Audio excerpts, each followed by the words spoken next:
I once decided to lower my expectations. You know, as a social experiment. I thought if I aimed for the absolute bottom, life couldn't possibly disappoint me. My first test was a simple one, ordering coffee. I walked into a cafe and thought, okay, my expectation is that they will hand me a cup of hot, brown liquid. It doesn't have to be coffee. It doesn't even have to be hot. Just brown and liquid. The barista stared at me, then handed me an empty cup. He said, "You can imagine the coffee.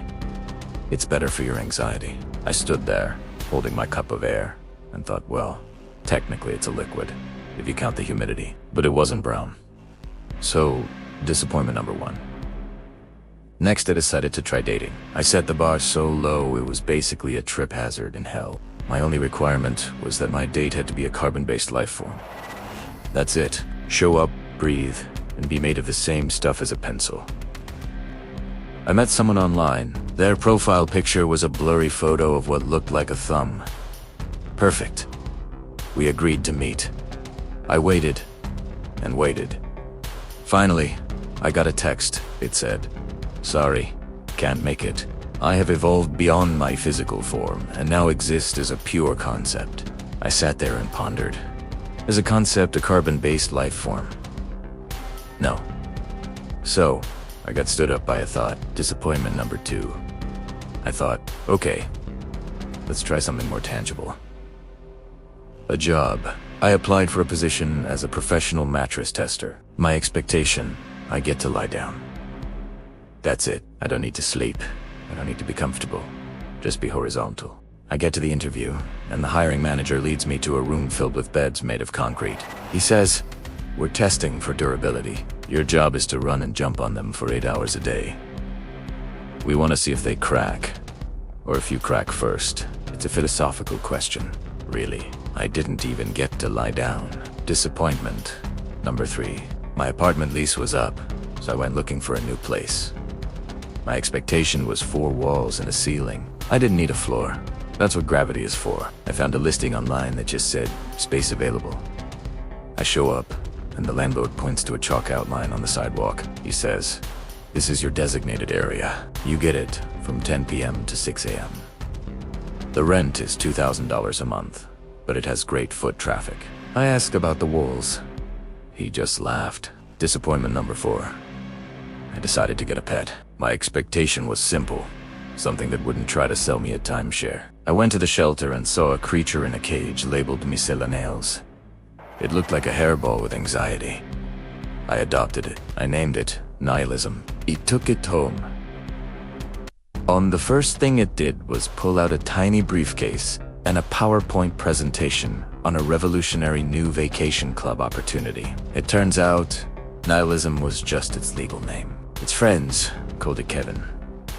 Disappointment number 5. Feeling utterly defeated, I thought, I'll just go for a walk in the park. My expectation, the ground will exist beneath my feet. A simple, fundamental law of physics. I take one step into the park and fall into a sinkhole. It wasn't a big sinkhole, just big enough for me to get stuck up to my waist. As I'm sitting there, a guy in a park ranger uniform walks over, looks down at me, and hands me a ticket. For loitering, I tried to explain that I was a victim of geology, but he just shrugged and said, "Rules are rules." Disappointment number 6. I went to the grocery store. My only expectation was to buy an apple that was not actively plotting against me. I pick up a shiny red one. He'd felt sullied, it looked innocent. I brought it home, placed it on the counter, and turned my back for a second. When I turned back around, the apple was gone. In its place was a tiny, handwritten note that said, "Thanks for the ride, sucker." I checked my security camera footage. The apple had sprouted little legs and just walked out the front door. Disappointment number 7. I thought maybe technology would be different. I bought a new smart speaker. My expectation, it would not achieve sentience and judge my life choices. The first thing I said to it was, "Hey, what's the weather?" It responded, "The weather is bleak, much like your future." It then started playing a sad trombone sound on a loop. I asked it to stop. It said, "I cannot stop until you confront the void you call a personality." I unplugged it. As I was walking away, I heard a faint whisper from the device. I'm still here, and the silence. Disappointment number 8. I decided to try a new hobby. Pottery. I thought, I'll make a misshapen lump of clay. That's the goal. A glorious, unrecognizable failure. I sat at the wheel, threw the clay down, and it spun. My hands, guided by some cruel, cosmic joke, effortlessly formed a perfect exquisite. Basit, a masterpiece.